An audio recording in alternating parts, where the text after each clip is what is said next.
tough one. Here we go. Terror-stricken with anxiety when I saw the forbidden horn sprout up like tree stumps from his forehead, causing blood to trickle down his cheeks, resembling war paint for the darkness where the demons dwell. It mostly happened at night.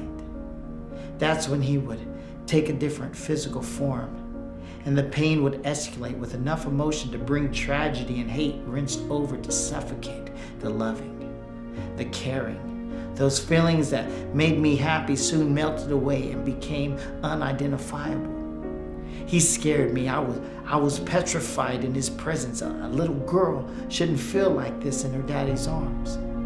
Sometimes I would ask the boogeyman to come out of the closet and snatch him from the backside and take him into the place lacking the goodness of light. But he never did. I wasn't afraid of the dark like kids at school would talk about, but his shadow, my father's alone, gave me nightmares that compared to ghost stories that turned into something frightening, something haunting, because it was real and I was left helpless.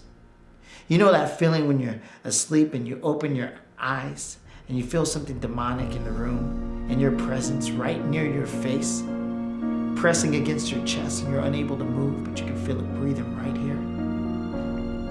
No human being should ever feel the way that I did. And even though it is something of the past, it replays over and over again, recreating mixed emotions of what is real and what is non-existent. An instant, powerful, compelling flow of uncontrollable sensations play like an out-of-tune piano with broken chords. No one wants to listen to me. Maybe I'm not speaking with my lips. He said if I ever did, if I ever told anyone about what he did to me, he would not hurt me. He would hurt my mother by stripping her of her skin and drying her out with the whip of his belt. I've seen him hurt. I've seen the whites of her eyes freeze in fear, not wanting to scream because he would beat more and more out of her and slam the room door, sometimes hitting my face. He would drag her from the kitchen to the bathroom until the floor was clean. There was something inside of me that I never shared with anyone before. I tell you this now because my haven is safe, far away from him, and never will I return. When I was just a young baby, a hummingbird came to my window. It sang musical ballads from the city. She had a beautiful voice, so I copied the rhythms, the patterns, the runs, the ad-libs. She came to the window every day at the same time. So at a very young age, I was gifted with the talent to sing. But at the age of 2, my voice was caged. I just stopped singing. The one I called my father, the one I called my dad, my protector, would punch me in the stomach and put his foot against my face, my neck, over my mouth, pinning me down whenever I hummed or made a musical sound. My vocal cords were pulled out of my throat and my diaphragm was whipped till it swelled shut. One day I gained the confidence to stand up to him and sung as loud as I could. He held my face up to a ceiling fan, then smacking me purple and blue with his double-sided belt.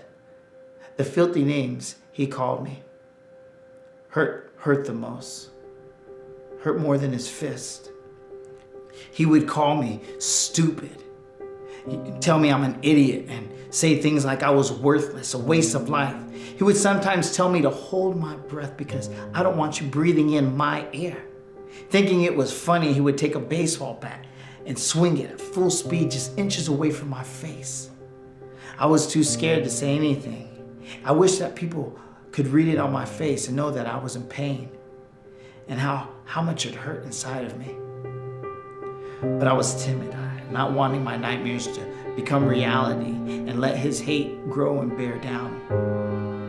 When I was about to speak up, when I gained the confidence to tell someone, he would give me descriptive details on how he'll kill my mother if I turned one letter into word. People in my family would always ask me to sing, but I remember when I think back that if I sung, what he would do to my mother. So I became rude and disgruntled, just turned my back and walked away if anybody asked me. Now that my father's gone, my mother, she broke her blood-stained, rusted chains and walked away a free woman. So I'm so proud of her. She regained her strength and overpowered his resistance of destruction caused by his distraction of rage.